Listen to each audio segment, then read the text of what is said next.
ఎవరైతే వ్యాపారాలు చేస్తున్నారో బ్యాంకులో లోన్ తీసుకొచ్చుకున్నాడు కానీ వాళ్ళు ఓన్గా డబ్బులు పెట్టుకొని కానీ చాలా వరకు నష్టపోయారు.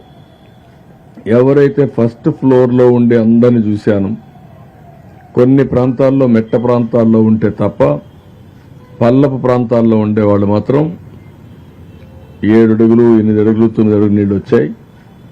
షాపులు కొన్ని పూర్తిగా పోయినాయి, కొన్ని ఆఫ్ పోయినాయి.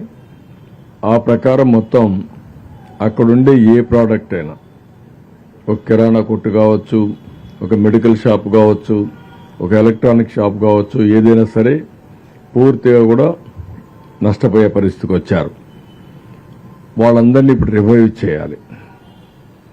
బ్యాంకుల్లో డబ్బులు తీసుకొని ఉంటే ఏ విధంగా వాళ్ళు రివైవ్ చేస్తాం.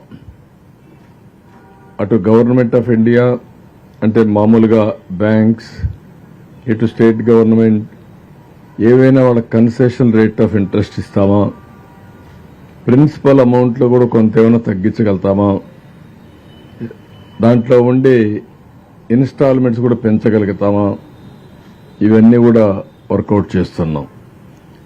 ఈరోజు ఒక వ్యక్తి ఒక 25 లక్షల రూపాయలు వ్యాపారం చేస్తూ ఉంటే 15-20 లక్షల రూపాయలు సరుకు పోయి ఉంటే, లేదంటే 25 లక్షలు పోయి ఉంటే 25 లక్షల రూపాయలు వడ్డీ కడుతూ మళ్లీ వ్యాపారం చేయడానికి పెట్టుబడి పెట్టాలి.